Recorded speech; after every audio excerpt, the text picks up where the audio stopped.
Here we go. All right, we are live, ladies and gentlemen, boys and girls, children over the age of 18. Welcome to another episode of the Smacktalk Wrestling Podcast. We are now in episode 6. Isn't that crazy, guys?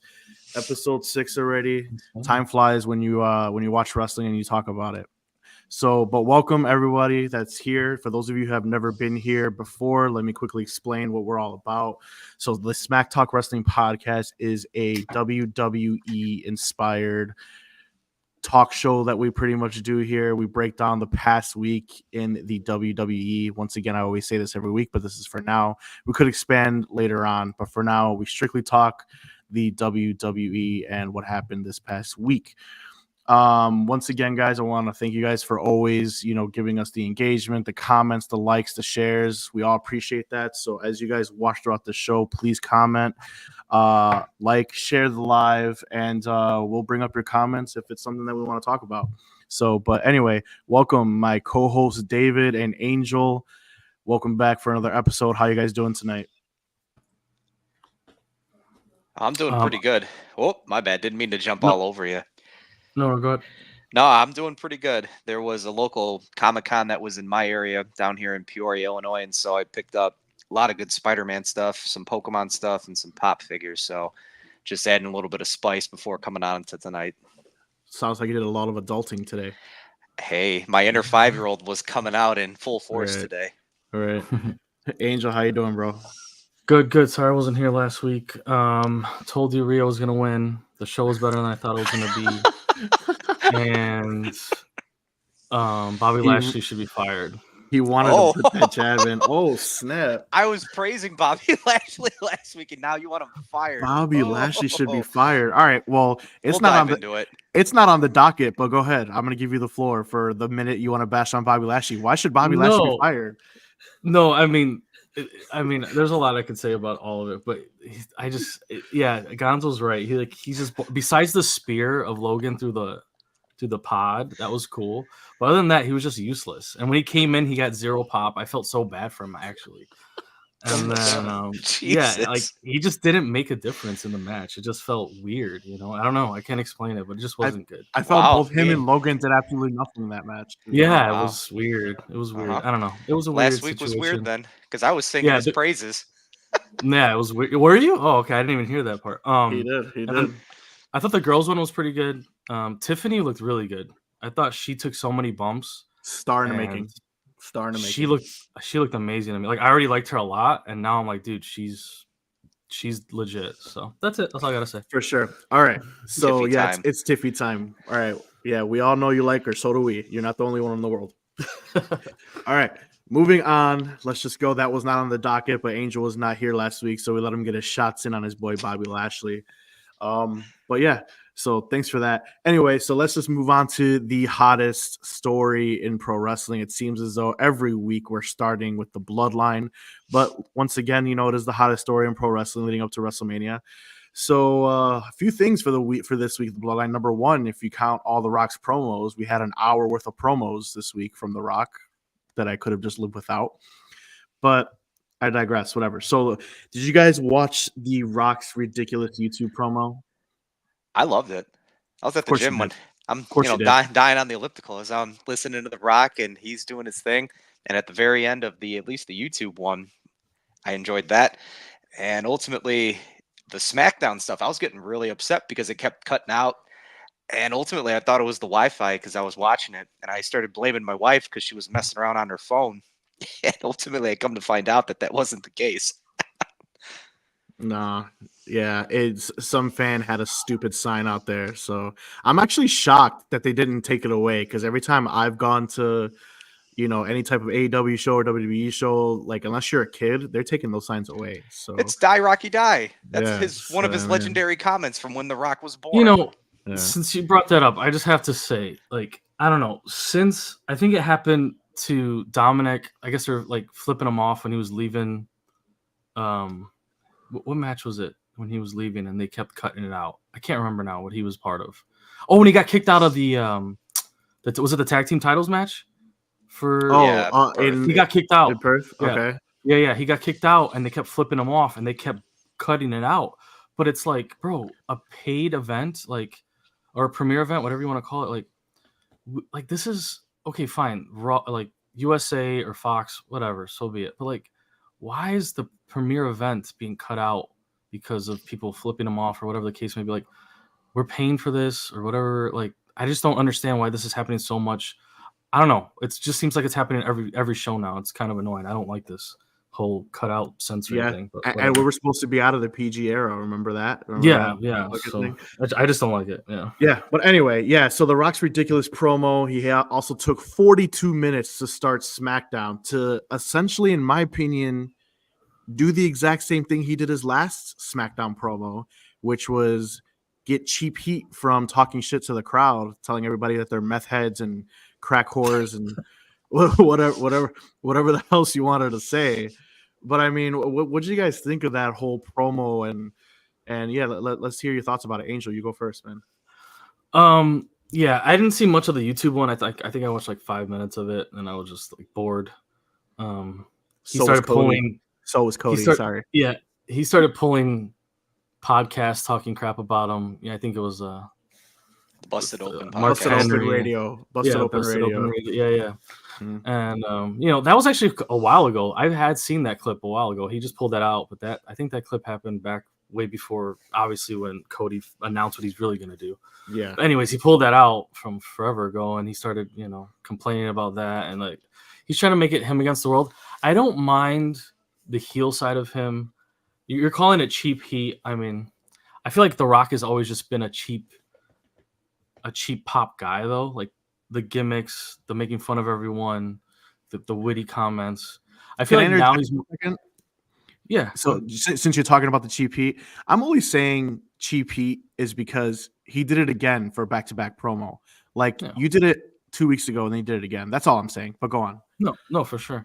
I just think like we're seeing it more now. I feel like back in the day he was more, off the top of the dome ad-libbing. Now I feel like his stuff's more like, I don't know, scripted almost, like he's writing this stuff down more nowadays. I feel like it's more scripted and it's also just repurposed. Like he does a lot of things from the past because it's The Rock, which is why Seth Rollins always takes his shots like, oh, he doesn't have any new material and all that good stuff because it's all the same. Sure. So, for sure. I'm loving Seth right now, by the way. I'm loving Seth and what he's doing, but we'll get to that later. Rocky, his promo, like I said, I didn't see too much of the YouTube one. I didn't mind the SmackDown one. It got cut out a lot, which pissed me off. So I missed. We all missed something. Pissed the whole world. So not just you. Yeah, exactly. We're all kind of upset about that. But of what we did get to see, I liked the parts that Roman didn't look too happy him coming out. I liked that there's some, Game of Thrones stuff going on here where we don't know who knows what's going on, who's really an ally, who's really not. For the show, they seem like they're working together, but they don't even know who's really who. It's like reading between the lines with them. I like this vibe with it. He had some funny comments about Solo and stuff. I thought it was kind of funny. But I like this middle ground he's taking. Not middle ground. He's definitely a heel, and he's with the bloodline. He's still, when he first comes out, he's a face, and then by the time he gets to the ring, he starts talking to everybody so sourly that he flips the script. But you see when he comes out, he's like, "Oh, I miss being the old Rocky that everybody cheered for." Anyways, I'm excited that he's taking this approach, though. He needs to slow down a little bit with making fun of the Cody crybabies every single time, like you said. But the promo was okay. I liked what Roman did a lot. I liked that he cut him off, told him to acknowledge him. The Rock acknowledged him. And, did he? Did he though? Yeah. Did he though? I know.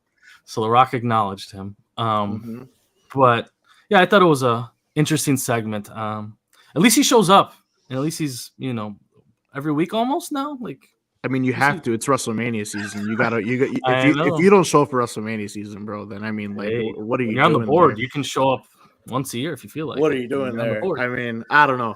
Gonzo, what'd you think? I'll be short to it. I mean, ultimately, if you fast forward, like I had the ability to, since I watched it a day later, it was only 35 minutes instead of the 42. So I can only imagine that watching in real time was like. But I'll be short. The ability to go to Roman then, acknowledge me, I was waiting for that. I really was. And so I was very pleased to finally get that payoff.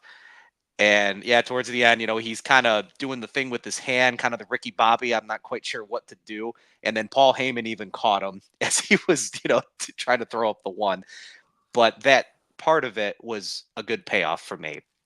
I did like the insults. I enjoyed the comments, the Versace shirt. So to me, I've always enjoyed that about The Rock. That's why I've enjoyed it for so long. And so, but if we're doing the story building, acknowledge me. It takes him a little bit to even do that. He stares him down, right? It's building to that moment. You're not quite sure what Rocky's going to do. And I liked how it finished, definitely. So there's just a few things I want to point out of the hour worth of promos between The Rock and the Bloodline. So the YouTube promo, I'm not going to harp too much on it, but I had a real problem with poor Seth Rollins getting buried yet again, as well as the what did they call it in Vegas? The loser bracket championship is what they called it. So The Rock literally buries him again, saying number one, the Netflix deal that they didn't give a shit about Seth Rollins, that the only thing they cared about is who was going to be the Universal Champion, which basically just tells Seth he ain't shit once again. And the fact that he has the power using the clown emoji, the walking clown emoji, the walking clown emoji, and the fact that he has the power to take away the World Heavyweight Championship at any time. That I did like. I just didn't like the fact that they just didn't care about it. So did he mean like I could just take it away and then all of a sudden that title's no longer there because he's on the board? Or did he say that he could just take it away, meaning like someone from the bloodline will take it and all of a sudden the bloodline have all the titles? Which is both parts I really don't hate, to be honest, because, I hate having two separate championships. But at the same time, I also like the fact that it did say that, oh, well, the bloodline is so powerful, we just take that shit away. We allow you to be champion. So maybe that's just me reading too much into it or not. I don't know. But I just don't like the fact that championship just keeps getting buried, because it makes me be like, why do I care? Well, that's where I'll come in, because you've got Monday night where Seth comes out, he talks to Drew McIntyre, and McIntyre tells him the reasoning as to why you need to stay out of this whole ridiculousness, right? And then, of course, Seth will say, no, I need to. Ultimately, it needs to be stopped now versus at some point down the road.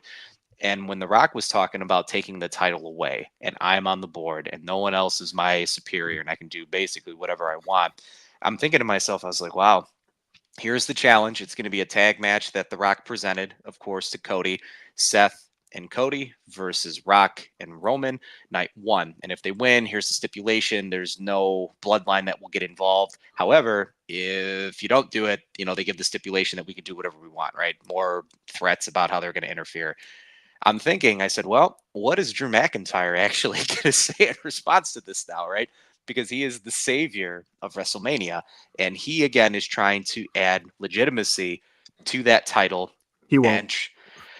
And whether he does or he doesn't, this is all the story that Drew is ultimately wanting people to stay in their lane, right? To make this about the importance of fill in the blank. And Rollins is going a different direction, taking away, and he's getting distracted. So it's making me want to hear what Drew has to say even more. And I like that. I mean, overall, we're getting some additional tie-ins now.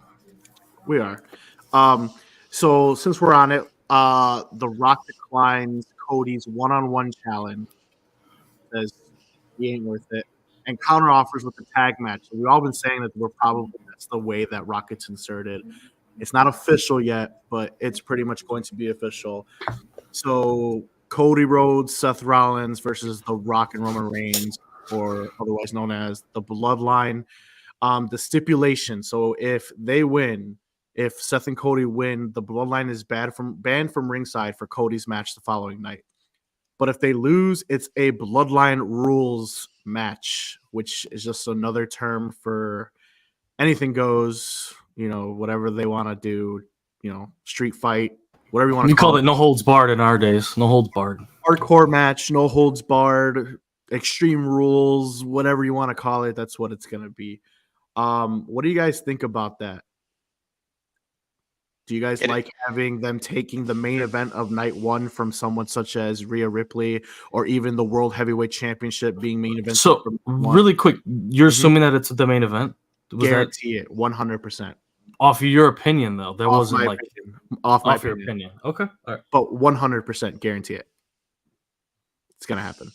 So if it books this way, this is how I would see it. So that would end night 1 of WrestleMania.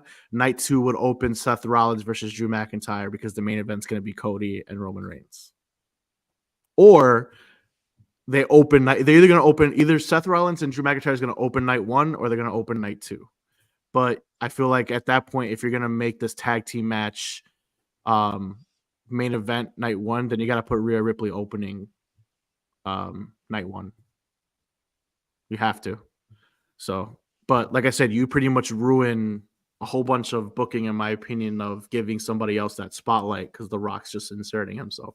But I could be wrong. It could be opening a show and I could be just talking out of my ass, but we don't know. But I mean, last year, the Bloodline main evented both night 1 and night 2, and the tag match, I feel like, would do the same thing. So, but we shall see. My whole thing is what are you guys cool with this? Not because of the storyline sense, but Seth Rollins isn't even 100%. So this guy has to fight not 100%, I'm assuming, versus Drew McIntyre, and then you're going to risk him fighting again in a tag match or even before the match, depending on how you book it. Like, is this a smart move? What do you guys think? Go ahead, Angel. Somebody? Nobody. All right. If you want me to go first. I mean, I guess you're right that it did happen last year a little bit. I think with the split brands, the split titles, all this other stuff going on with the shows, I mean, I'm not a fan of the idea of doing that again. Or like, I think you gotta front and center your other stars too. I get that this is the biggest story.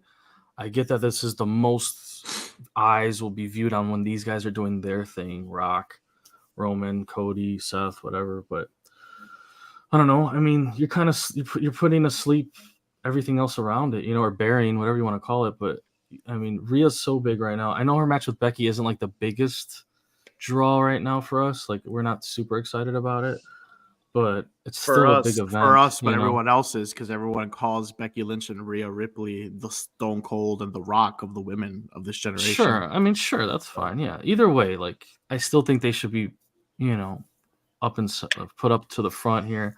I'm not a big fan of the idea of doing it night 1, night 2, and then the whole night 1, night 2 thing. Like, what if Cody tears his ACL? What if Roman breaks his arm? What if Seth Rollins hurts himself again? Right, exactly. And Cody, I don't know. I'm not understanding it. I'd rather just see them do it. I don't know. The idea I had where there was just both titles on the line, but I guess McIntyre is now involved, so they can't do it anymore. But I don't know. I'm not a big fan of it. I wanted to see all 4 of them together, but I'm not a fan of it. I feel like it's just too much too quickly.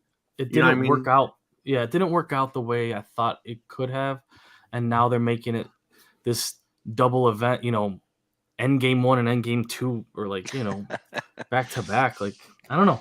I'm not a fan of it. I wish it worked out a little bit differently. I like the idea of them tag teaming against each other, but WrestleMania night 1, night 2, I don't know if I'm a fan of it.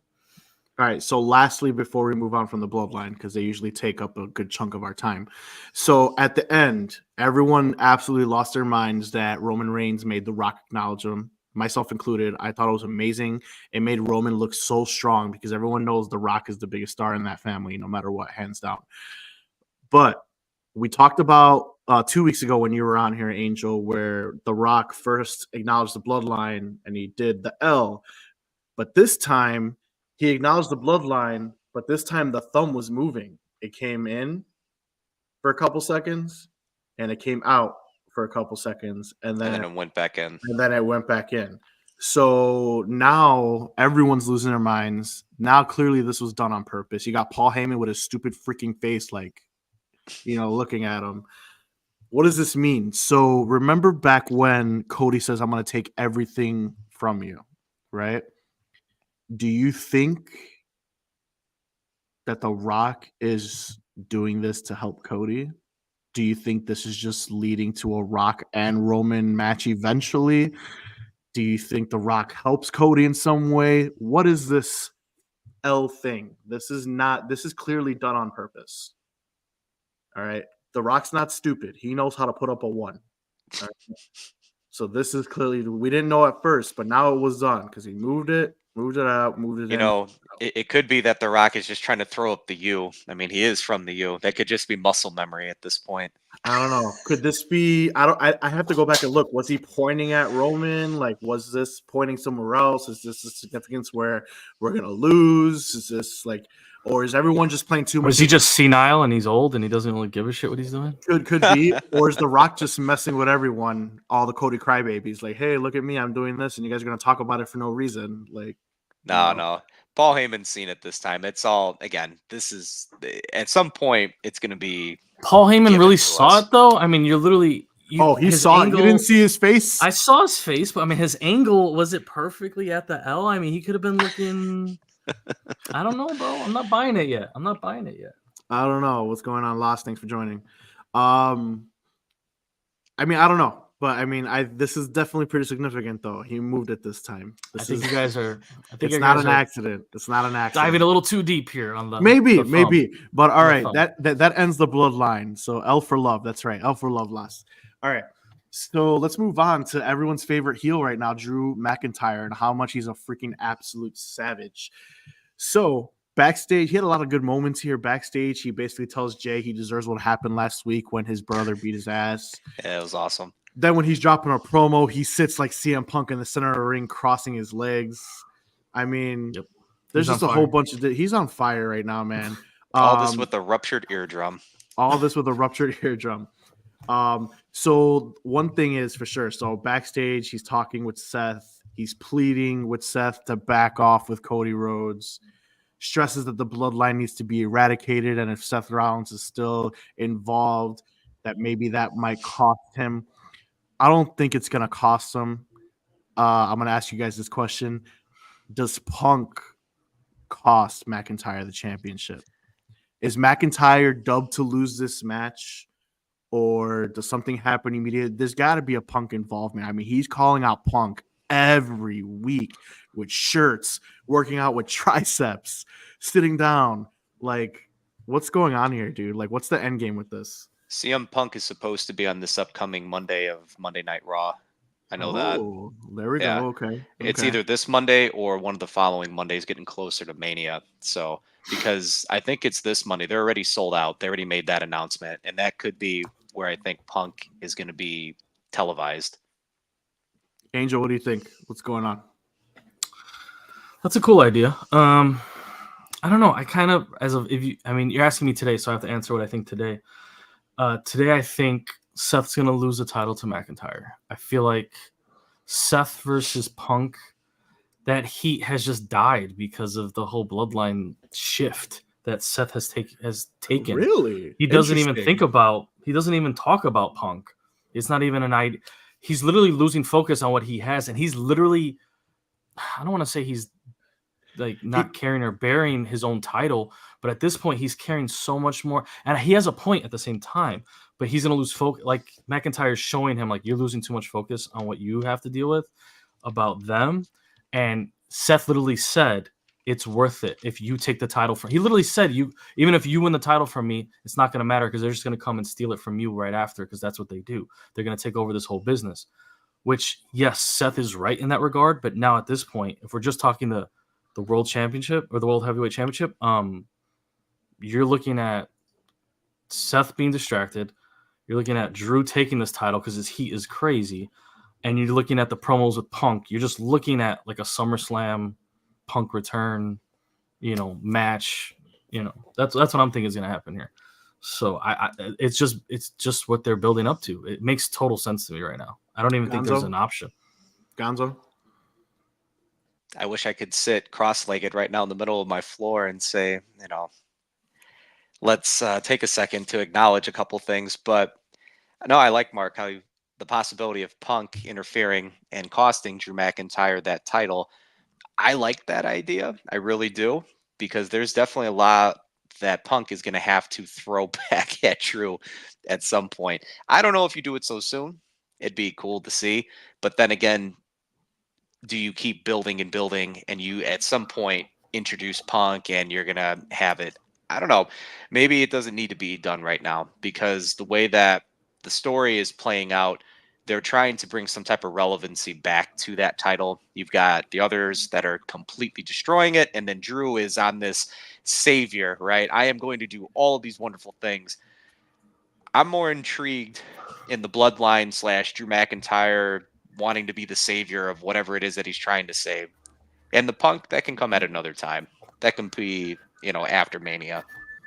I mean, it could come at another time. Just to combat Angel here, he has been talking about CM Punk, bro. Even if he doesn't say, Seth? hey, no, I'm talking about Drew McIntyre. I mean, I was talking about Seth. Oh, okay. Well, like I said, I mean, he's still involved in some capacity, always, no matter what. Whether I said, yeah, I know. I said whether Seth hasn't talked about about Punk at all. Drew talks about it every week. That's why Seth is going to lose the title. He's not paid attention to his own. Yeah, I mean, I understand that, but like, what I'm saying is that with Drew McIntyre, can't keep CM Punk out of his mouth, whether it be doing his workout, sitting, wearing a freaking shirt that looks like a $2, like the freaking Great Britain freaking hey like, now terrible shirt, but I got it anyway.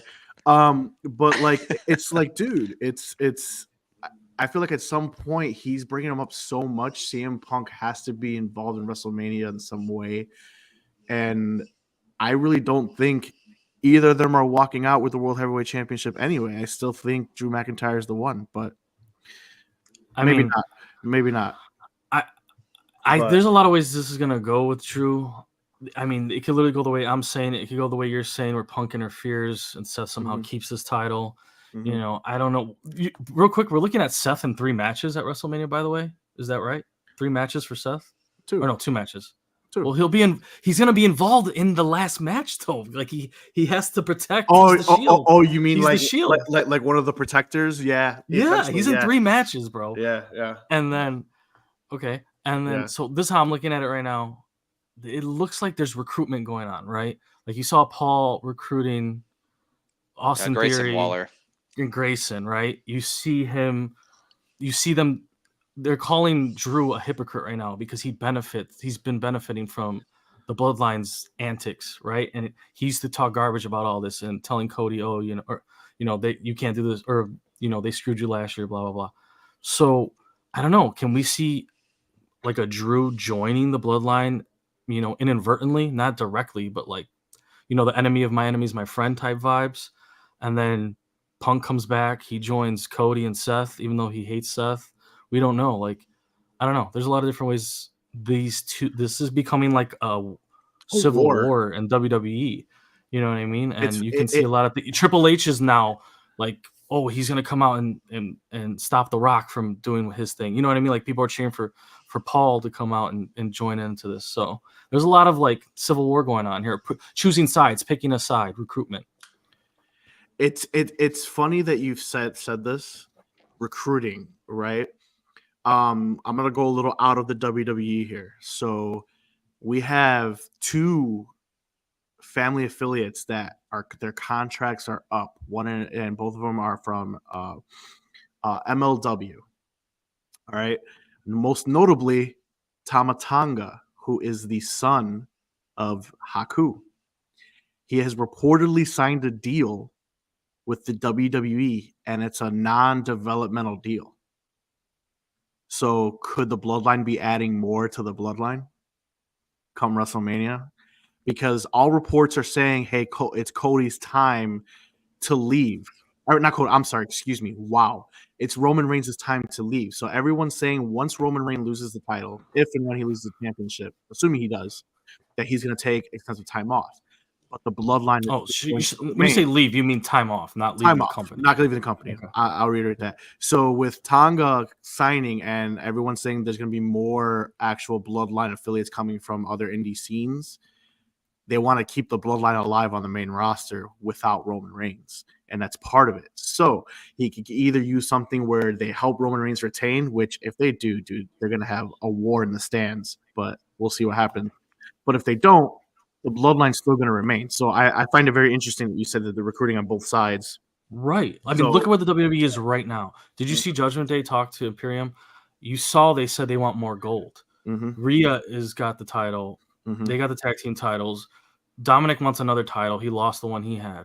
We're looking at these factions trying to dominate either their show or the whole business now. So the bloodline needs who? I mean, they could pick up Nia, right? She's part of the bloodline, isn't she? Or no? Am I mistaken here? Yeah, no, you're not mistaken. I don't know as to how or who's cousins with who. Right. I have no. It's just an option. I'm just saying, like they can start tackling the women's division the same way the Judgment Day has tackled multiple divisions here. So it's just an idea that like the way that WWE is going, it's like these groups are trying to take total power over the shows. So, all right. So let's get out of this bloodline talk. Let's get it completely out of it. So speaking of factions, we got Gunther and Imperium. They were my favorite faction coming up from the NXT. Gunther is looking for a WrestleMania opponent. There's been talks. It not talks, but it looks like Dominic Mysterio's trying to make some claims there. Chad Gable making some claims there. There's been heavy rumors that Sheamus is coming back. Please leave that out of it. Whole bunch of different things. Sami Zayn, which probably would be my logical choice to be honest, but whatever. So now they're looking for a WrestleMania opponent for Gunther. This is something that scares me that I wanted to bring this up. As soon as I saw it, Gunther said when all of Judgment Day was there, well, it looks like you're not cashing in that briefcase on me. So what are you guys doing out here? That number one confirms that the Money in the Bank briefcase is still in play and can be cashed on anyone. Jesus Christ. What are the chances they do it again with Damian Priest on Gunther? They're gonna. It's already done. Oh my God. You think so? Sign it, deliver it. It's done. There's too much going on with the two titles now. It's too intertwined with these people that we've just been talking about. So it's done. David? Yeah, I see. It's done. I don't care about Damian Priest, so no. Honestly, that was a waste of time on that show for him to come out. I was very displeased. I didn't want him there. I was hoping for someone else. And to be honest with you, Damian Priest on the mic, he doesn't sound good. So, I mean, very lackadaisical. I could care less. How about Gunther goes against Logan Paul? How about that? How about we actually bring that title off of Logan? Angel, so can I mute this kid? Is that okay? Or like, Logan? I like Logan, but you're totally wrong. There's no way. Logan already has a title. Why does he need two? Logan is being slated to either face Kevin Owens or Randy Orton, number one, or both, or even both. Which I would love to love. I love me some triple threats, But the fact that you're not giving Damian Priest his flowers, what are you doing? Are we watching the same? I don't get it, man. Like Damian he literally Priest? talks for all of them. He talks for all of them. It's because he hates Mysterio too. He hates the whole group. Like he doesn't even like Rhea. What's up, Derek? Logan is a super duper star. I agree, he is. I mean, I'm not talking down about Logan. I'm just saying Damian deserves something here. That whole group doesn't even talk. I respectfully 1,000,000,000% disagree with you on your opinion on Damian Priest. Does Finn Balor cut promos? Yeah, but not good ones. Yeah. But I mean, man, bro, like I'm sorry, man, but I feel like you're way off when it comes to Damian Priest. Damian Priest is a star, man. That's fine. He is not in that segment. I could care less of him in that segment. I don't want him in that segment. But that's not what you said. That's not what you said. You said I could care less about Damian Priest. That's correct. In that segment. I didn't want to see him in that segment. Name your Gunther besides Logan. Can you name another one? No. Is there another one? We can't speak about him because he's doing terrible things right now and can't be uttered in WWE right now. Huh? Brock Lesnar. Brock Lesnar was possibly slated to be in a position to possibly go against Gunther and possibly take away that title. But again, those plans are now scrapped. Angel is asking you a question. Gunther needs a WrestleMania opponent. Who can be his WrestleMania opponent? That's what he's asking you. We're not talking about he who cannot be named. And like, man, the guy that shows up for SmackDown once every 4 months and wrestled once. Gabler, I think maybe Chad Gable at this point. I hope not, but there isn't anyone right now. Absolutely not. R-Truth, R-Truth. I love R-Truth, but he's not. Absolutely at this moment at in time, WrestleMania, there isn't anyone on the roster. That's my whole thing. Like, I don't care about that. Braun Breaker, just shoot him up straight to Gunther. I mean, they might as well. First of all, that was my prediction to begin with, but they might as well. You're right. Because considering since Cody Rhodes fought Grayson Waller on Raw and Grayson Waller's a SmackDown superstar, they could do whatever the hell they want. So I mean, yeah, I did not understand that match at all. That was really weird. But anyway, I'm not gonna go into too detail on that one. But I mean, Gunther needs a WrestleMania opponent right now. I think the most logical choice, because they didn't put Braun Breaker, is unfortunately Sheamus, because they still have a third match that needs to be done. They have a rubber match that needs to happen. So I mean, who knows? I personally don't want to do it, but I feel like it makes the most sense. But I mean, the whole thing why I wanted to talk about this segment was the whole Money in the Bank briefcase. Like, David just shitting on Damian Priest was something I did not expect whatsoever. But whatever. I mean, everyone's entitled to their own opinions. I think it's way off. And I mean, you could have, I would have shut up if you went after Finn Balor. But I mean, Damian Priest, I mean, I don't know. I like the whole Dominic Mysterio stepping to him. I think that would be pretty cool. You need to find some way to make Dominic Mysterio to stay hot. I think that would be something. But I mean, I don't know. My whole thing was, like I said, bringing this up is I just hope that Damian Priest does not cash in, because that whole cashing in on any title was a disaster with Austin Theory. Look what it did for him. They have no direction with Austin Theory at this moment. Yeah, he's dead. So it's like, I don't know, but that's just moving on. I mean, me and David and you are going to have to talk more about his Damian Priest hit later. There's no direction right now for that title. Hence the reason why I don't care about it. And I don't want to see Damian in that slot. I want Damian actually. There's no direction for the that's title. Not what you said. That's not what you said. You said, I don't care about Damian Priest. And then you both were too much in shock and awe in that moment to even allow for further discussion. I will clip it. So you just don't like where the title's at, and you don't like that Damian's the one they're putting up against him for WrestleMania. You don't like No, that. I don't like that. I don't like him in that spot. I feel Damian needs to go a different direction. Don't say I don't care about Damian Priest. Then say that. So if he was facing Logan Paul, you'd be happy with Damian? Who's facing Logan Paul? No, if Damian was to be the one. No, instead of KO. No, David wanted the freaking IC in the United States to be like unified. That's what he wanted. Okay. Again, there's no direction for that title for Gunther. So I mean, they don't know what they're doing just yet. Okay. Well, we'll see what happens. All right. Let's calm it down here. Let's have some fun. All right, because I felt like that went really off on that one. So we're gonna play a game like Push Berry Fire. Let's get some laughter in here. Let's go that route, because it's getting a little serious. You're attacking my boy Damian Priest. So that's why you got me on this show right now. Push Berry Fire, guys. It's a fun game where we choose 3 random wrestlers, teams, factions, whatever you want to do. 3. We choose 3 wrestlers that we put against each other, and we're gonna push Berry or fire them. So we do have a request. So we're gonna do the request first. So our boy Derek the Guy requested a specific Push Berry Fire. While you guys think of yours, give me 1 second. All right, so this is what we're all gonna do this one before we give each other ours. Okay, so let's just do his. So once again, guys, if you guys see these clips on any of our social media, feel free to comment, and we'll definitely put it on our show for you guys. So this one was requested by Derek the Guy. Thanks for your support, and we're gonna do it for you. So guys, we're gonna Push Berry Fire the New Day, which is Kofi Kingston, Big E Langston, and Xavier Woods. That is our Push Berry Fire from our fan, Derek the Guy. Whoever wants to go first, go right ahead. So once again, Push Berry Fire, The New Day, Kofi Kingston, Big E, and Xavier Woods. Can I go first? Yes, you can. I'm pushing Kofi, burying Xavier, and firing Big E. Oh, wow. Man's got a broken neck, and you just want to completely let him go. Yeah, I don't care. Everyone's completely healthy. Yeah. Everyone's healthy. I'm still firing Big E. Okay. All right. Gonzo, Push Berry Fire, The New Day.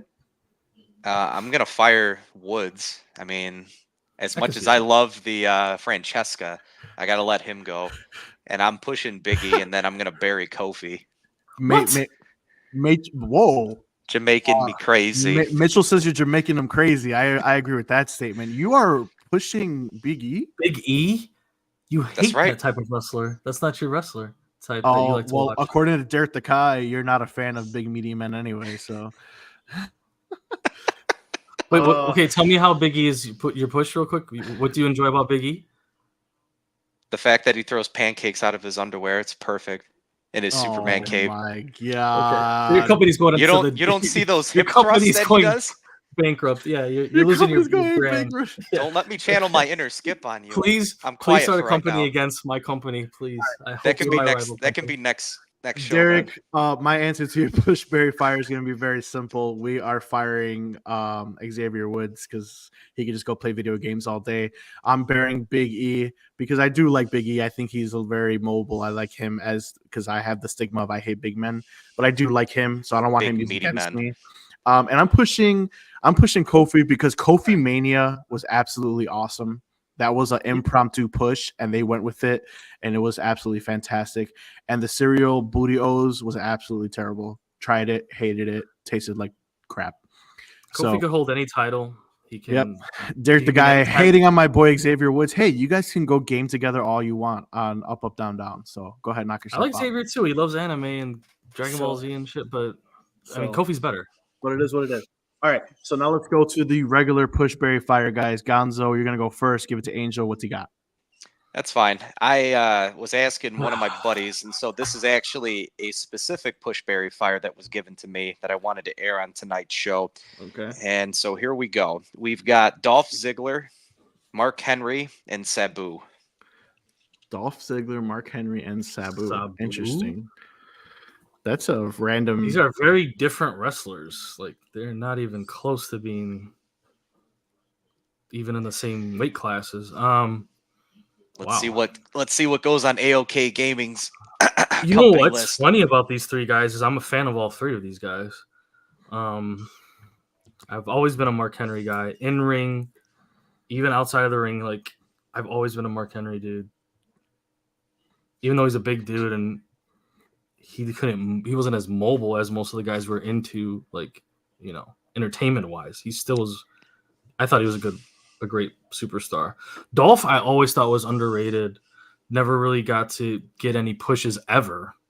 When was Dolph ever pushed? I felt like when he cashed in the Money in the Bank on Alberto Del Rio. Yeah, Del Rio, and I guess that's a push. And then Sabu, you know, ECW. I mean, Hardcore Mania. Man, that's tough. I'm probably going to push Dolph because I think he has the most potential to be a face of a company. He is on TNA. Okay, there you go. He's already a face. Go on. But if we're talking WWE terms, but yeah, he could be a face of a company. This one's tough. I feel bad for whoever I bury at this, or whoever I fire at this point. I'm probably burying Henry just because I feel like he could be a factor in another company if they were to take him. Sabu could too as well. I guess, you know, it's like a coin flip here. I guess I'm going to bury Henry and fire Sabu, but it's not by much. I'm going to fire Sabu, even though I love Sabu. But I'm only keeping Mark Henry on my roster because of the one promo that I loved. And that was when he had that fake retirement promo on John Cena. That was awesome. And then he absolutely destroyed Cena in the ring. And that was one of my favorite promos of all time. Dude, there was a time where he was destroying everyone every week. Yes. He was on a rampage. Yeah. Like there was good times for Mark Henry. Yeah. But I'm with you. I'm pushing Dolph. So yeah. All right, Angel, your pushberry fire for moi. For you, I have two. I think I'm going to give you the women's division one I have, though. Oh, okay. Since women, I know I got a little bit of information from Gonzo now. We'll see. Okay. The women's division one I got for you. I don't know, dude. I don't know what that means. I don't know. But I guess we'll find out. Go on. No, don't worry about it. I'm worried. All right, whatever. We got Bailey. Okay. We got Liv. We got Tiff. Oh, damn it! Really? Oh, that's messed up. Because I already knew who I was firing. So Liv can go. I don't care. I don't get the appeal with Liv. Liv Was kind of she's similar, but yeah, I get it. So I'm firing. Oh, I was about to push Bailey. I gotta think about this for a second. It is Tiffy time. I'm a big Bailey fan, dude. I love Bailey. I don't care what anyone says. She's been so like ignored these past few weeks. It's pissed me off, actually. And I'm not even a Bailey guy. You know what? Screw it, man. I'm gonna push Tiffy time to the moon, bro, and I'm gonna bury Bailey. I'm gonna bury Bailey because Tiffy right now, dude, the way she performed at Elimination Chamber, just the Elimination Chamber alone, the way they are pushing her so far, they're booking her to perfection right now. Like, I love her, so that's where I'm going. That was a good one. So yeah, I'm pushing time to the moon. I'm gonna bury Bailey because I don't want her used against me, and no one cares about Liv Morgan. Gonzo, you actually like Tiff? Oh yeah, I was insane last week. I was insane last week's show. I thought you were gonna say that. Sorry, Eric. Can't wrestle when she I don't get the appeal with Liv Morgan. Sorry. I actually like Liv. I'm a Liv guy. I don't her. I don't hate her. I just don't care. You know. I think she could be decent, but it's just Tiff is just a better version of her, to be honest. But yeah. All right, Gonzo. Your push Barry Fire. I got quite a few here. So you know how I like going old school, and we're gonna go old school in a sense with only one person. You're gonna push Barry Fire one person, and you could only have one gimmick for the rest of your life. You're either gonna push Mankind, you're either gonna bury Cactus Jack, or you're gonna fire Dude Love. The three faces of Foley. Push Barry Fire. Is it my time? Channeling my inner Skip Bayless right now. It's your time. It's Tiff's time. It's my Cactus time. Jack, it's perfect. Dude Love. Oh, that's really interesting. I like that. You're welcome. That's why. Cool. Mankind, Cactus Jack, Dude Love. Well, while you're thinking, Derek says, "Liv's my dog for real. Got her Funko and everything." All right. Well, sorry, Derek. I don't like Liv either. I would have gotten rid of her as well. Damn. Well, haters out here.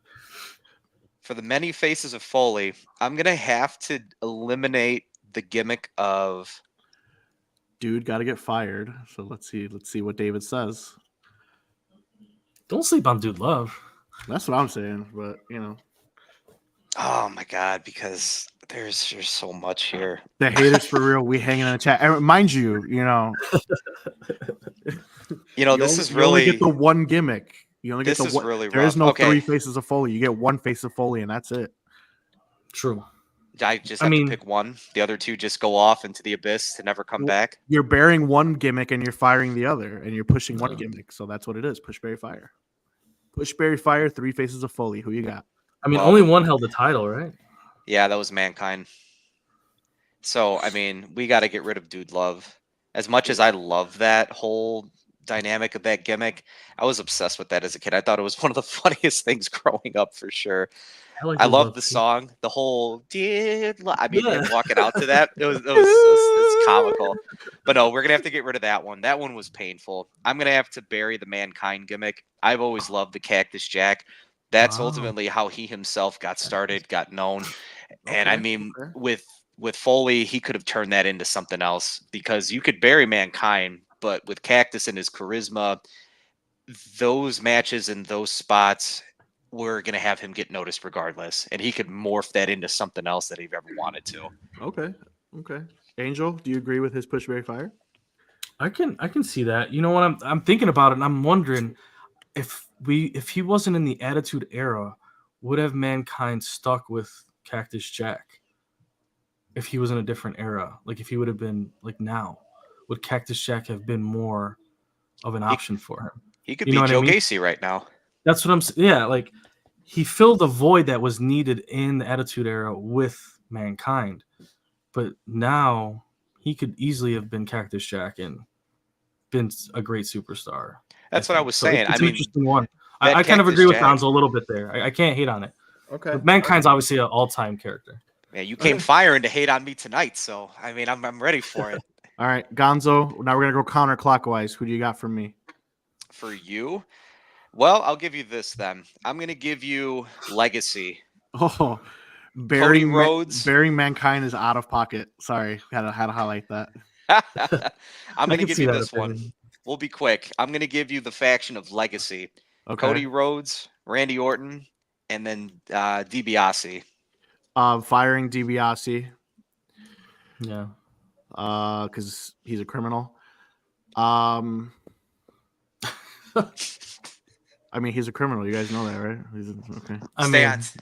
You could have just stuck to it. You could have just stuck to his in-ring. But yeah, right. That too. His in-ring. His in-ring. I don't care either. So exactly. So he's getting fired. This sucks. The $1 million bum.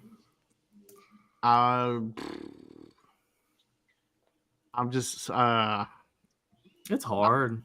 I'm gonna push Randy Orton, man. I'm sorry, and I'm gonna bury Cody Rhodes just because at least we know that Randy Orton is the superstar, and Cody Rhodes is finally coming into his own this past few years, and I'm gonna get a lot of hate. Career has been oof. Tough. I mean, I don't really want to put Stardust on my show, so sorry. I'm pushing Randy Orton. I'm gonna bury for later on in his career Cody Rhodes. So I'm gonna fire Ted DiBiase, the criminal. So yeah, there we go. Angel, moving on. I'm gonna give you your pushberry fire, your final pushberry fire of the night. Yeah. I'm gonna give you, so in honor of Sting's last match, which is tomorrow, guys, if you're gonna watch, I'm gonna give you some WCW legends here. Pushberry fire, WCW. We're gonna go Sting, Goldberg, and Booker T. Pushberry fire.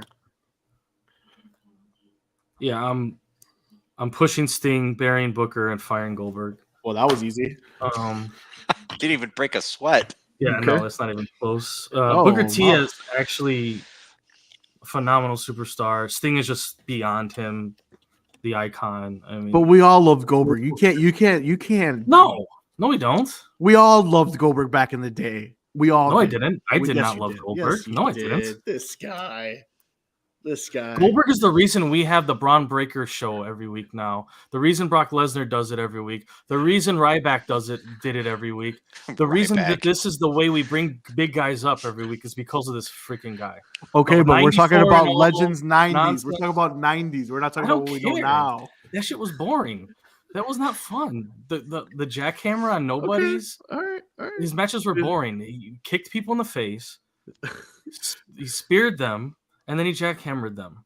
And then he had a pin in a 36-second match. Do you like the gore? Huh? Do you like the gore? The gore? Yeah, the gore. Rhino? Yeah. I like the gore, yeah. Okay, so why do you hate on Goldberg? He did the same move. I said it was boring.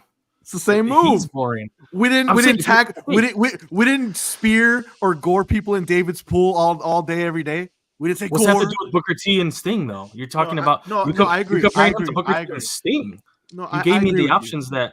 Now, if you gave me, I agree with Diamond Dallas Page, then maybe I'd be like, oh, okay, I understand. I agree. I'm just saying. You know what I mean? Like Sting and Booker T are all time. I'm not mad at your choices. I'm mad at how quick you did it. I was like, okay, like, all right, well, whatever, I mean, you gave me two options that are clear and above Goldberg. I'm sorry. So, Goldberg did nothing in WWE. He did. Right. His WCW run was just a gimmick. His win was the gimmick. Him winning all the time, that was the gimmick of it. He wasn't even an exciting character. Did he talk? What was his biggest promo? You remember Goldberg cutting real quick? I don't remember. Yeah, because he never did. He still has it. His biggest promos are him talking about. Do you like Jade Cargill? Came for blood tonight. Do you like Jade Cargill? Blood tonight. Do you like Jade Cargill? Yeah, she's amazing. Okay, cool. Because she only lost one time in AEW. Moving on. Same thing. Okay. And didn't drop a promo without having a manager to save her life. But she's gonna be cutting promos soon. Don't worry. She's very raw. Give Gonzo his final pushberry fire of the night. Yeah, I got this. Anyways, the icon and Booker T are elite. I agree with you. I'm just mad at the fact of how quickly you did it. That's all. But go on. Yeah, because you're good. No problem. All right, Gonzo. I wasn't trying to diss your options. It's just what I felt. You're good. Thanks. I have to channel all this rage now that's pointed towards me. Thanks. You're good. I don't have any rage. Let's move on. Come on. So Gonzo, I got we've been talking a lot about factions. We're not going to talk about the main one everybody is talking about. We're going to go Judgment Day, which you have your opinion. Imperium. Okay. And this third one, I was doing a balancing act, but I'm going to go with the New Day, since what you said earlier. No problem. We're gonna fire Imperium. Can't stand them. We're then gonna bury the New Day, Dude, and then we're pushing bro. Judgment Day. Like, I can't deal with this guy. He does shit just to troll and piss people off. Like, it's not even. Wait. I didn't even hear the last part. Can you? Neither do did it one I. more time? Can you? Because Yeah, I was yeah. already laughing at the. Can you say who you're pushing, and then go from down, please? I'm pushing Judgment Day. I'm burying New Day, and then we're getting rid of Imperium. Wow. Just so you know, your job is in jeopardy because we just got a co-host request right here. Yeah, kick him out. I'm free next week. Yeah. Derek. Yeah. Derek's gonna have to be replaced. Check your DMs, my guy. Check your DMs, my guy. Mommy is always on top. Like, give me Mommy and R-Truth, and I'm fine. I am perfectly fine with that. R-Truth? He was never in him. He was never in Judgment Day. You asked R-Truth? You talked to R-Truth. He's gonna tell you differently. Mommy hasn't been in Judgment Day in like 2 months. Mommy doesn't even come out with the Judgment Day. I don't even know if she's even part of the Judgment Day, bro. She says like 2 always on top. To Dom says, all right, I'm out. All right. This was a very, very eventful Pushberry Fire this evening. This whole episode's been very eventful. Let's be real. I want to go back to a comment though. I had another request and I saved it for last on purpose just because it should be quick. But this was a very interesting Pushberry Fire. I want to highlight it by the Muffin Man. He wants us to push Berry Fire finishing moves, which is pretty cool. Cool idea, man. That's a very cool idea, and I might even start stealing that. So just so you know, in future episodes, if you guys see us doing push Berry Fire moves, it's because of the Muffin Man. So, but he wants us to push Berry Fire, the Pedigree, the Tombstone Pile Driver, and the Stone Cold Stunner. Angel, we'll start with choices. Great choices. That is extremely difficult. Those might be, besides like, wow. Those might be the best 3 that there's ever been, if you think about it. Wow. That is extremely difficult. I think you have to push the Stunner just because of the way it just went down during that time. The Stunner was just different. You know, when the Stunner came out, JR screamed and people were flipping all over the place. The Stunner's pushed. Oh, man, this is really difficult. I'm probably going to bury the Tombstone because it's still an iconic move that will definitely be tough to go against if it's somewhere else. And then I'm going to fire the Pedigree, but it is one of the greatest finishers of all time as well. Can't diss on it. So that's my opinion. We're going to get rid of the Tombstone Pile Driver. Okay. As far as pushing Pedigree or the Stunner, it's got to be the Stunner for me because the Stunner can be hit on anybody. And it did, for the most part, it can be very similar to the RKO out of nowhere. The Pedigree, I feel like you have to have a specific look in order to do that move. Like, for example, Seth Rollins doing the Pedigree, that never worked for me. Never worked for me when he started doing that. The transition from the curb stomp, I could not, from a fan's perspective, believe that.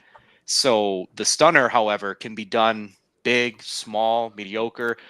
So for that reason alone, the Pedigree can still be done, where the Tombstone, I feel like you got to be a big, strong dude in order to do that too. And so that's where the limitations with the Tombstone are just for me. And also, I don't have knees, so just thinking about it just gives me pain.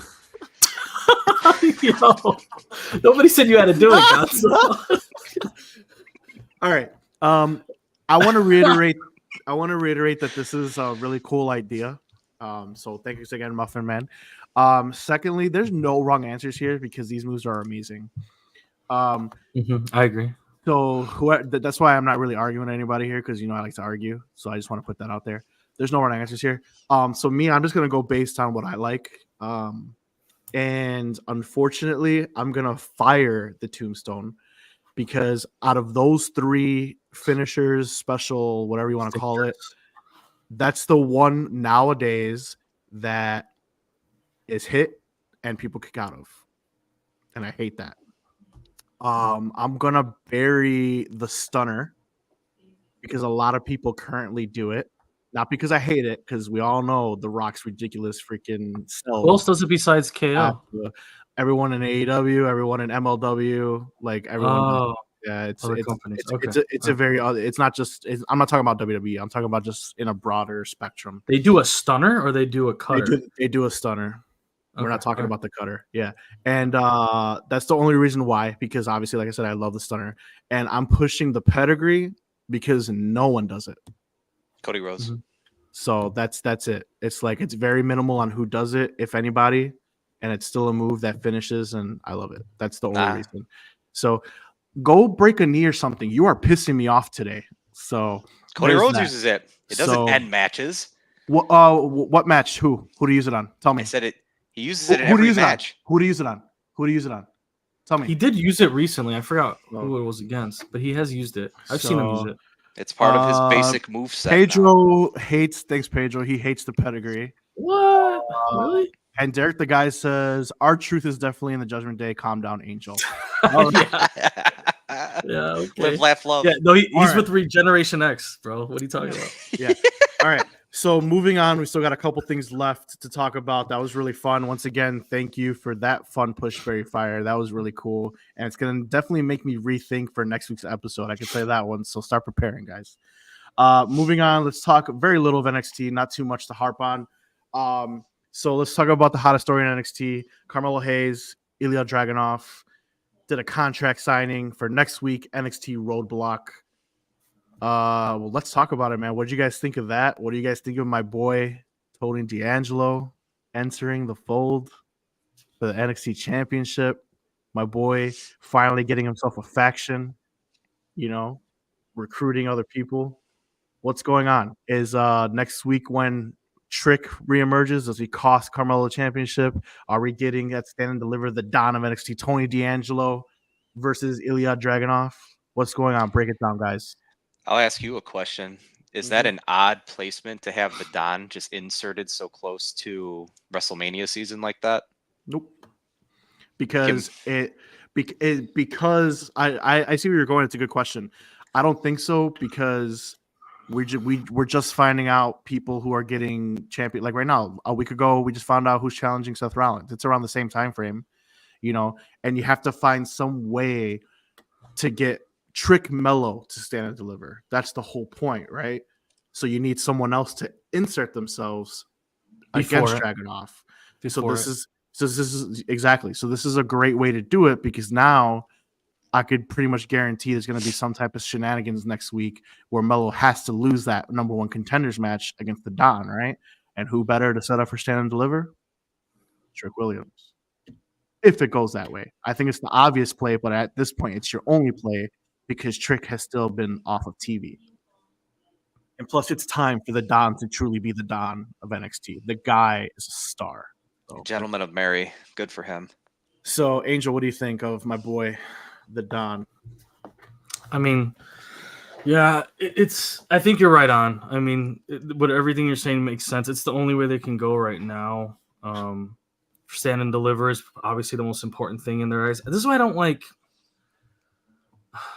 like this season sometimes. This time period where you have to have these amazing matches for, now Stand and Deliver and WrestleMania. As great as this event and this time of the year is, at the same time, we get hit with these restrictions and these roadblocks. And I feel like the main roster has this issue right now, because people can't actually face anyone. That's why you have these stupid matches like Grayson Waller, excuse me.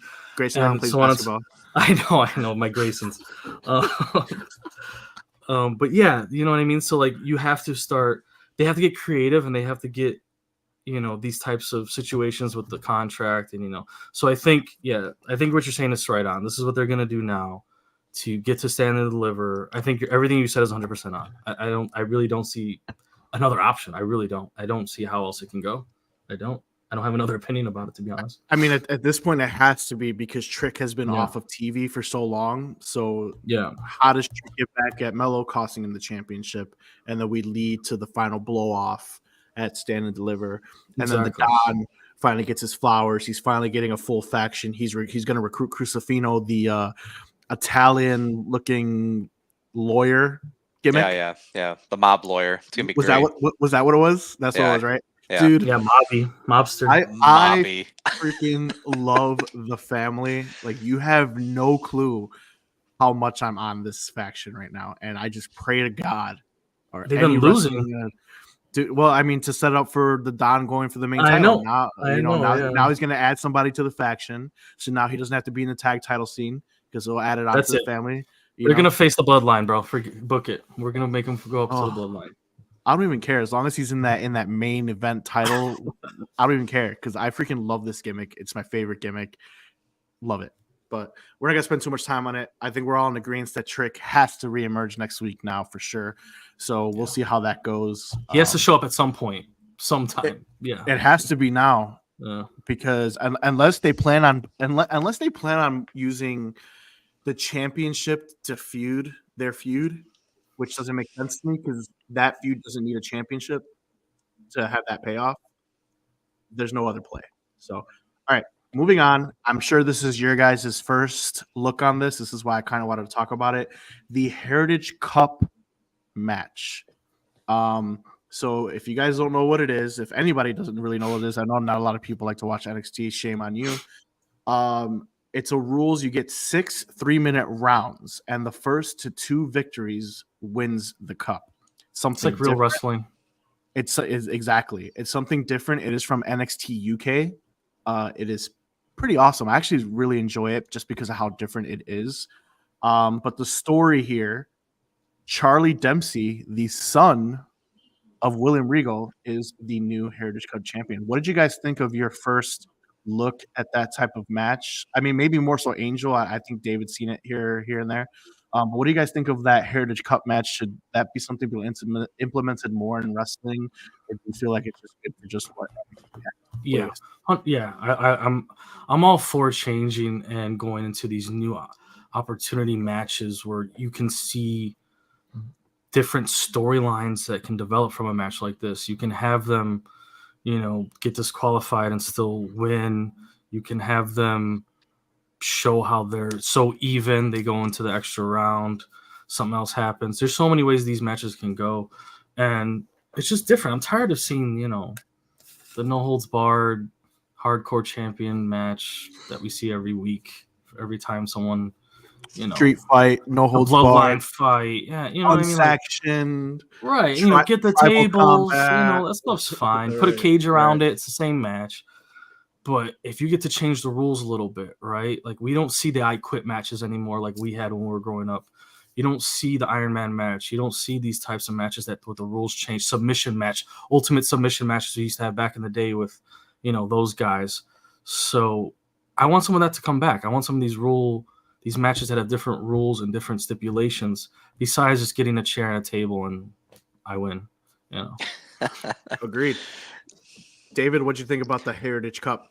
I'll build off of what Angel said. I mean, because back in the day, 60-minute Iron Man matches, this identifies several of those matches, but just puts it at an accelerated pace, right? You have stipulation. Right. You could win in multiple ways. Very good. It's quick.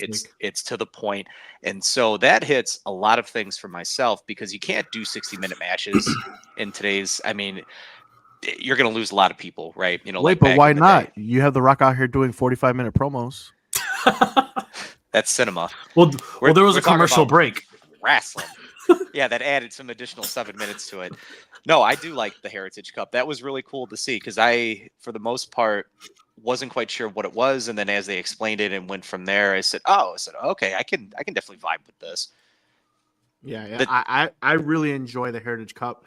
I like where it's at right now. I would like to see it to be bigger because it was really big for the NXT UK brand before that folded.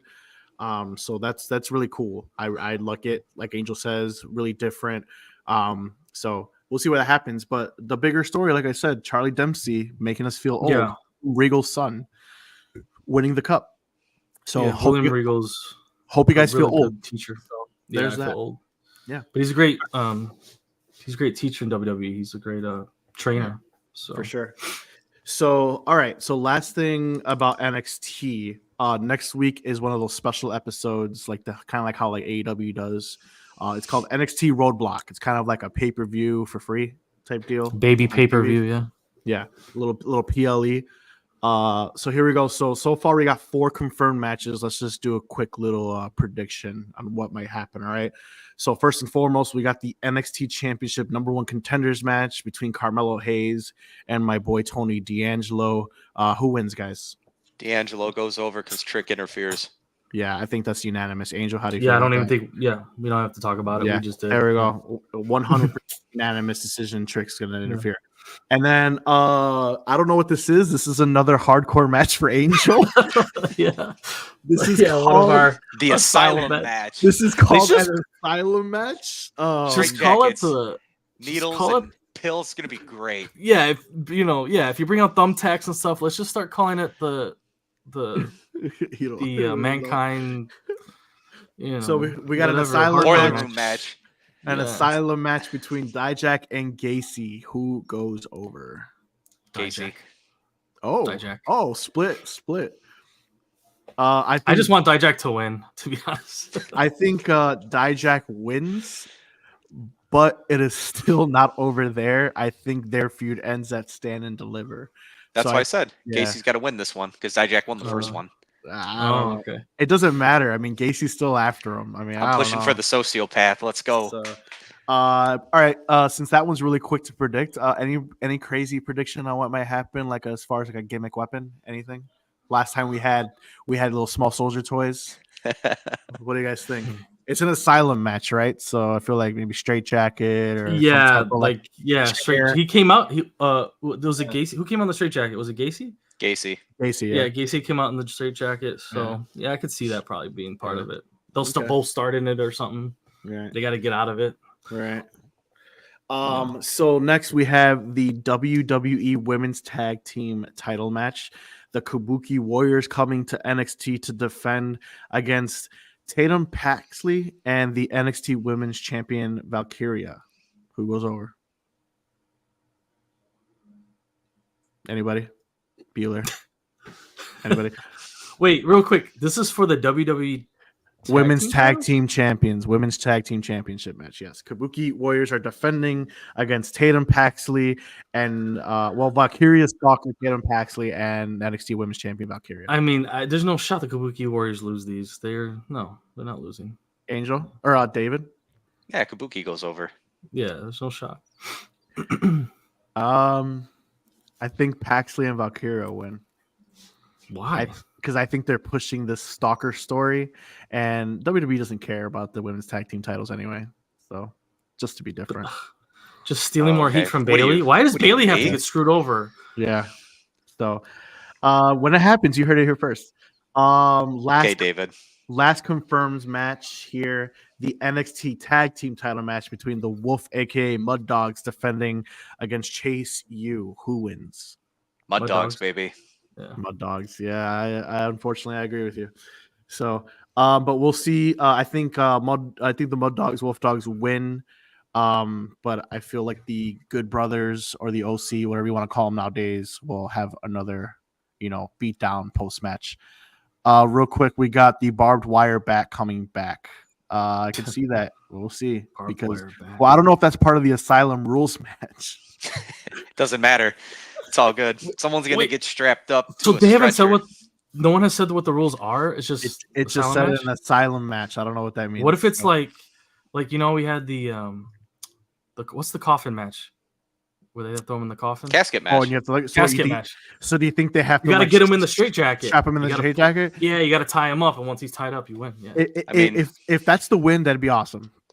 Well, WWE's already had a body bag match. That was the Undertaker versus the Ultimate Warrior. So yeah, something like that. I can see that. Yeah, that would be cool.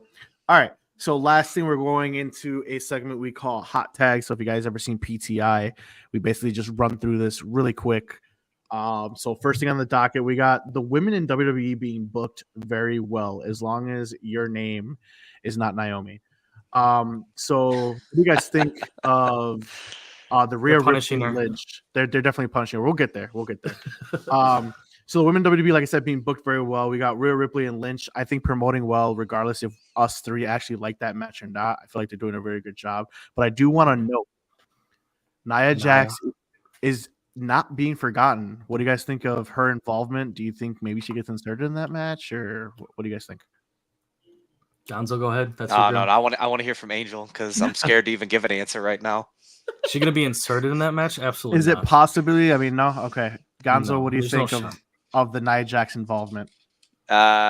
It's nice, but I mean, they're It's not forgotten nice. about her. So, I mean, they haven't killed all her momentum. So I do like that. And I'll just leave it at that. Me too. I agree. Moving on. Tiffany Stratton absolutely being booked to perfection. Tiffy time. Right now. Dude, that moonsault. Oh, okay. Gonzo, Tiffy time. Love her, right? Tiffy time. All right. Let's talk about her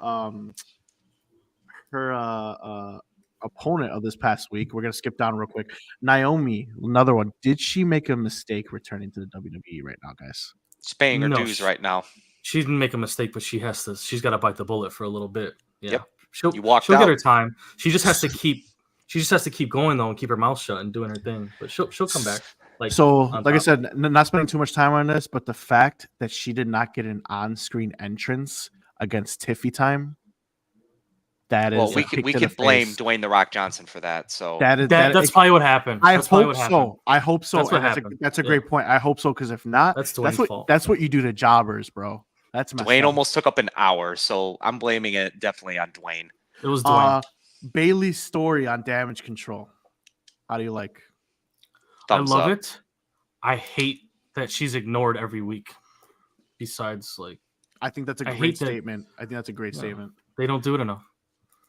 Speaking of Damage Control, backstage, Jade Cargill on SmackDown staring down Io Sky. Has she signed yet? That's my question. Is she signing with SmackDown? That's Bailey's muscle right now. Think so? Oh yeah. Her shield. Okay. She'll be her shield. That's right.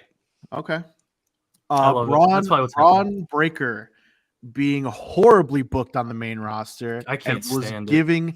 Was given a 6-second match.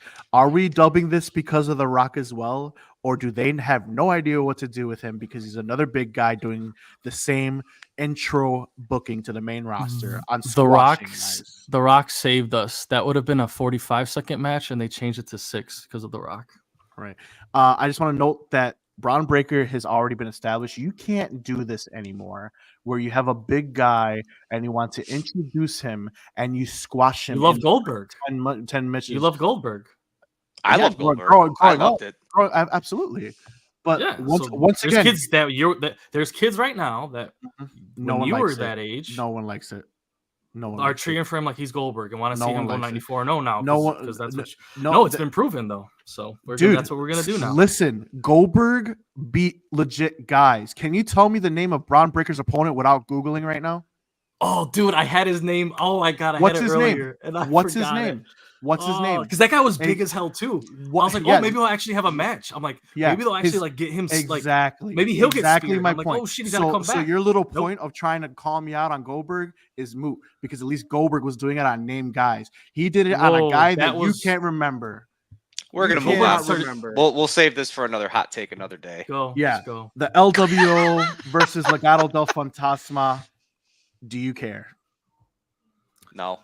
I care more, but I don't know. Right now, I don't care. All right.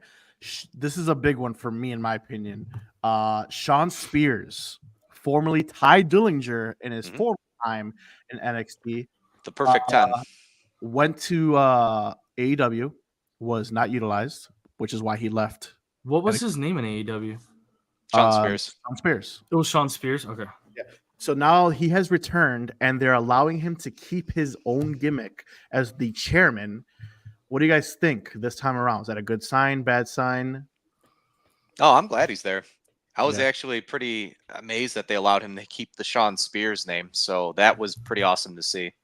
Yeah. I mean, his time was probably forgettable in AEW. So we'll see. Part of the reason of him leaving NXT, though, was him not being utilized as potential. So hopefully this time around they'll do it. So we'll see what's going on. And there's room for him to grow in NXT, so it's a good 100%. And lastly, this is not really WWE related, but he is part of the history. Tomorrow night is Sting's last match. It is a tag team match with the Young Bucks, unfortunately. But according to all reports, this is what Sting wanted. Kind of stupid in my opinion, but we're not talking about that match. We're going to talk about, can you guys just name, out of respect for Sting, your favorite Sting moment that you could recall? Oh, when he's in the stands and he takes off the mask and he has the mask. You just stole mine, you piece of garbage. that's the best thing. That's the best Sting moment of all time. He does it twice. He does it once in the ring and he does it once when he's sitting in the stands. Well, Gonzo, let me go before you go, since I could just piggyback off that one. So I absolutely love the recurring Sting in a Sting mask. They've been doing it for years. I mean, I want to recall when he was in TNA and he was challenging. I'm sorry, I'll tell you that guy off air. I'm sorry, when he was challenging Rob Van Dam for the TNA World Championship and he just shows up and comes out of the crowd. Hysterical. Then again, when he gives a Scorpion Deathlock, gave no fucks in the middle of the ring to Buff Bagwell when every person of the NWO was there. Everyone knew that it was Sting, and he's like, yeah, it's Sting, guys. Hysterical. Even his time in AEW, even though it's been just shoved down our throats, same deal. When he did it against Scorpio Sky, came out of nowhere. Scorpio's here taking pictures, and all of a sudden, hey, it's Sting. Socks him in the face. I mean, Private Party again, just the Young Bucks last week. That's just an awesome thing. Him in the stands is the best one though. Yeah, because he's just sitting there. And he takes off the mask. Last week on Dynamite, when the Bucks came out, the Bucks had his bat, and everyone was wearing. I saw that. And he was just like lifting up. They were lifting up masks, and they lifted the wrong. Is that when one. He came up from the top? Yeah, he came out from the rafters, yeah, but they used Darby instead. But I thought it was pretty funny. Gonzo, your favorite Sting moment for his retirement tomorrow? Anything that you can recall? My favorite. I don't really recall anything again from the 80s, and then I grew up in the Attitude Era, so probably as a kid, it was amazing just seeing him descend with the zip line down to the ring. Just that whole mysterious mystique. I grew up also watching The Crow, so immediately, like, without really understanding what The Crow was and then what Sting was, I thought it was the same person, kind of like crossing over. And again, the movie The Crow was pretty amazing back in the day, so again, I just didn't know that was Sting. The new one's coming out actually. So. It looks terrible. Check that out. I don't care. I'm still gonna check it out. I'm still gonna check it out. I'm gonna piggyback off you, Gonzo. There's another. I don't know if it was Starrcade. I can't remember which event it was. It might have been like Halloween Havoc or Starrcade, one of the WCW pay-per-views. They show him at the top of the arena, just sitting there alone in the rafters, and then they zoom out. Mm-hmm. And it's the whole arena. It's just him up there by himself. He's just standing there all stoic. Yeah. He's just like stoic. Yep. Yeah. So fucking cool. So, those are cool moments. Well, since you guys are enjoying this, I got two more honorable mentions that I tussled with. So recently, before Peacock got the rights to the WWE Network type deal, I was watching old school like WCW, WWE stuff, which I still can. I just stopped just because there's just so much I'm doing. But I don't know if Angel ever knew this, but me and Angel loved RoboCop. And when Sting, I still love RoboCop. Exactly. When Sting was Surfer Sting, he came out with fucking RoboCop. I did see this. I've seen this. Yeah, I've seen this. He came out with RoboCop, and when he was like the surfer, he walked and everything. I thought that was really cool.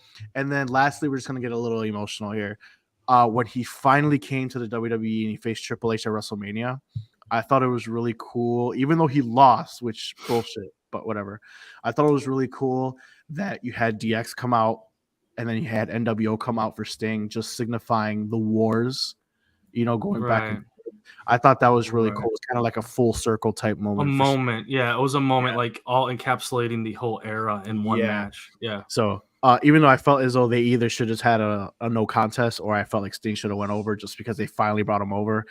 I mean, it was still a really cool moment, just highlighting our era that we grew up on. Right. So even though I wasn't a big fan of NWO Sting, but it's still cool. It was still cool. So, so that's it, guys. That was our hot takes for the week. It's really sad. Sting's gonna retiring. If you guys do watch it, let me know. Your is boys he though, got... or is it gonna be Ric Flair? And fight 18 more times. He's always said once he says he calls it, man. So he's always been saying it.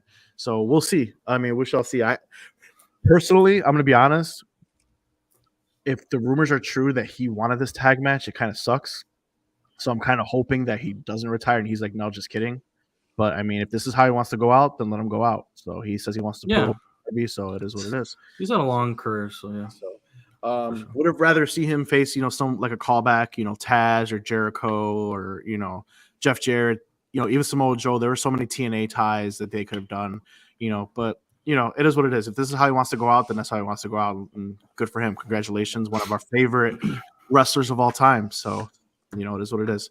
All right, guys. So that is concluding episode 6 of the Smack Talk Wrestling Podcast. We want to thank you guys for joining. Gonzo, tell everybody where we can find you on all your social media. Yeah, absolutely. As far as Instagram, going to be at Raising Personalities. That's also going to be something you can find me on TikTok as well. I'm on X, but the name will be a little bit different. It's as it's presented now with David_MA_LCPC. And so YouTube, that's where, again, just with the streaming of this podcast, you can find me there with some short clips in the future. So cool. Angel, where can we find you? You can find me mostly on Twitch, is where I stream live when gaming. I'm a video game streamer on Twitch. All my socials are at @A_OK Gaming. You can find me on Twitch, TikTok, Facebook majority. You can find me on X as well.